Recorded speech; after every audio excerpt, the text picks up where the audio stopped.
هل فكرت في يوم ليه الناس بتتجمل وبتحاول دايما تعيش حياة إيجابية حتى لو على حساب صحتها ونفسيتها؟ وتلاقي إن في بعض الأشخاص بيحاول يتجمل وما بيطلعش كل اللي جواه عشان شايف إن ده هيخليه محبوب، بس للأسف التفكير ده غلط وهيعود عليه بالسلب. فلازم عشان تستمتع وتعيش حياة سوية إنك ترفض حاجات كتيرة مش ضرورية في حياتك وتقول لا.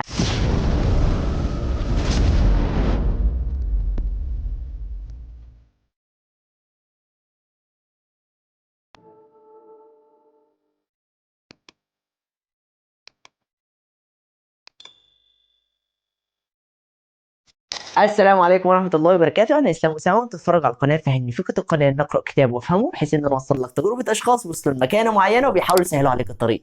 فلو حابب تستفاد اشترك في القناة. الدرس الثامن يا صديقي من كتاب فن اللامبالاة للكاتب الرائع مارك مانسون. اتكلمنا في الحلقة اللي فاتت عن إن فشلك هو طريقك للتقدم، فلو ما شفتش الفيديو أنصحك ترجع له، هتستفاد جدا. وفي الفيديو ده هنفهم ليه عشان تعيش حياة سوية وتكون مستمتع ومبسوط فيها لازم ترفض وتصارح اللي قدامك باللي جواك وتقول لا. فحضر كوب قهوه وصلى على النبي وندخل في المفيد. بيقول لك مارك: انا من الناس اللي بحب السفر وبحب اتعرف على ثقافات مختلفه، لدرجه اني لفيت 55 دوله في العالم خلال 5 سنين. اتعرفت على ثقافات مختلفه، عالم مختلف، زي اي واحد مراهق بيبقى متعطش انه يعرف حاجات جديده ما جربهاش قبل كده. فبيقول لك كنت بحاول اعوض النقص اللي عندي. ليه يبقى عندي صديق واحد بس؟ وليه الزم نفسي بحب شخص واحد؟ وليه اتنيني عايش في بلد واحد؟ ما الدنيا مفتوحه وممكن نتنقل بسرعه، وهو ده اللي عاش عليه. تفتكر انت يا صديقي هل كل اللي فكر فيه وعمله صح؟ طب تعالى نكمل وما نستعجلش. في سنة 2011 سافر مارك لروسيا، وكانت تجربته فيها مختلفة شوية عن كل الدول اللي زارها. طعم اكل سيء، طقس سيء، المكان اللي قاعد فيه مش احسن حاجة،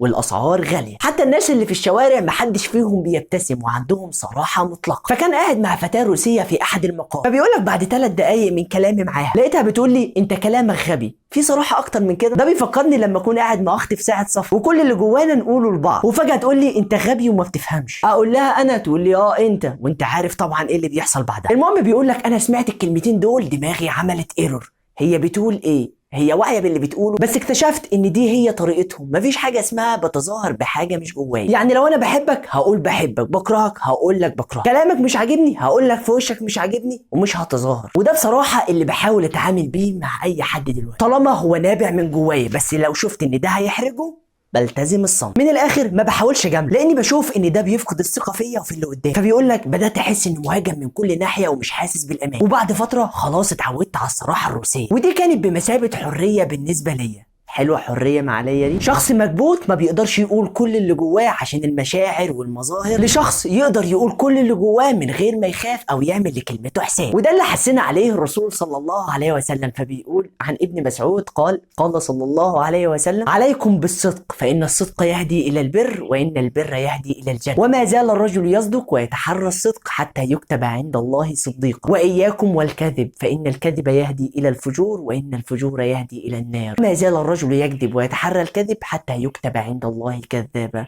صدق رسول الله صلى الله عليه وسلم. فلو طبقنا كل اللي بيقول عليه رسولنا والله لنبقى في حته تانية. طب سؤال: هو ازاي الروس وصلوا ان هم يبقوا كده؟ بص، الروس جت عليهم فترات عاشوا في عصر الشيوعيه، وكان الاقتصاد بتاعهم معدوم تماما والخوف مسيطر عليهم. فعشان يطلعوا من الحاله ديت كان لازم يبنوا ما بينهم قيمه وثقه، وعشان يبقى فيه ثقه لازم يبقى فيه صدق، وبالتالي هعرف مين اللي هقدر اعتمد عليه ومين لا. وعشان كده روسيا دلوقتي في حته تانية. وده يخليك تفهم ان التفكير الايجابي وانك تقبل باي شيء وما تقولش لاي حاجه لا، ده تفكير خاطئ وملوش اي معنى ومش هيحقق اي انجاز في حياتك. يعني انت مثلا عاوز تحقق انجاز في دراستك، هتلاقيك رافض حاجات كتيره عايز تعملها، رافض الخروج وانك تقضي وقت كبير مع اهلك وانك تتخلى عن شويه حاجات نفسك تعملها في سبيل انك تحقق الانجاز ده. طب واحد يقول لي: انا ممكن اعمل الكلام ده كله، يعني انظم وقتي، اذاكر والعب واخرج واعمل اللي انا عاوزه وبرضه هحقق هدف. حلو، طيب تحب اقول لك على الحقيقه ولا جاملاك؟ بص، الموضوع ده ممكن تحققه بس فيه صعوبه، لاننا بطبيعتنا البشريه ما بنحبش الالتزام. هيجي في يوم وهتاثر وهتلاقيك مخنوق، وهتوصل في النهايه ان قدامك طريقين: اما انك تتخلى عن كل حاجه عشان تحقق الحلم ده، او تكمل في اللي انت بداته وتخسر حاجات كتير. فمن الاول اعمل الحاجه صح، زي بالظبط الحب. والحب الشرعي يا صديقي اللي ما بين الازواج مش زي الحب اللي بالي بالك، واخد بالك انت؟ فنشوف لو انت بتجامل زوجتك في كل حاجه وما بتقولش على اي حاجه لا، فده حب غير صحي، وهيهدم بسببه مشاعر وعواطف ما بينك. لان لو في حاجه مش عاجباك فقول عليها لا، وتناقش فيها عشان توصلوا لحل وسط يرضي الطرفين. وهو ده الحب الصحي اللي ما فيهوش تعقيدات، وتقدر تقبل وترفض اللي انت عاوزه. يعني بيقول لك مارك في اليوم اللي بنبقى عاوزين نخرج فيه انا وزوجتي بتدخل تجهز نفسها لمده ساعه وممكن يزيد، وبعد ما تخلص وتخرج متشيكه طبعا مستنيه كلمه حلوه، وانا بكل صراحه اقول لها شكلك مش عاجبني، وطبعا ازاي اقول لها الكلمتين دول، وينتهي الموضوع انها تدخل تغير، والشتايم طبعا بتكون بالنصيب. ولو انت متجوز اكيد جربت حاجه زي كده، بس في كل الحالات قلت رايي بصراحه، وده حاجه بسيطه، لان المعظم بيحاول يكذب في الحالات اللي زي دي عشان يخلي شريكته سعيده طول الوقت. وانا مش محتاج اعمل كده، لاني شايف ان لازم اكون صادق معاها في كل حاجه، افضل من اني اخلي مشاعرها طيبه طول الوقت. وده اللي نجح علاقتنا مع بعض وخلاها تستمر لحد دلوقتي. فانك تصارح اللي قدامك باللي جواك ده هيخلي علاقتكم افضل، ولو اللي قدامك مش هيتقبل ده وهيؤدي لمشكله فالافضل انك تصمت. وعلى فكره الرفض مش في ده بس، الرفض كمان في خيارات كتيره متاحه بالنسبه ليك، وانت بتقرر تختار الافضل. زي ما يكون قدامك كذا بيت وعاوز تشتري واحد فيهم عشان تعيش فيه، او قدامك كذا وظيفه معروضه عليك وبتختار واحده فيهم. ايا كان اللي قدامك، ففي الحاله ديت الاختيار بيكون صعب، هختار دي ولا دي ولا دي، ولو اخترت دي مش ممكن التانية تكون احسن وتنك تأنب نفسك بعد كده. ولما تختار واحدة فيهم ما تظبطش معاك تقول يا ريت، على عكس لما يكون قدامك فرصة واحدة او خيار واحد فقط، فلو اخترتها انت خلاص كده تمام. فخليك دايما راضي بالاختيار اللي اخترته، وما تندمش على حاجة فاتتك، وحاول تستمتع باللي معاك. فالفكرة اللي بحاول اوصلها لك انك ما تزعلش انك ما عندكش تجارب مختلفة، هي مطلوبة، ولكن الالتزام والعمق في تجربة واحدة بتخليك مستمتع وسعيد وعلى افضل حال. ومن هنا انتهت حلقتنا، ومستنيك في الحلقة اللي جاية واللي هتعرف فيها وبعد ذلك ستموت. ما تنساش بقى تشوف الفيديوهات اللي فاتت والفيديوهات اللي جاية لعلك تنتفع بها وتفيد غيرك. دمتم في امان الله،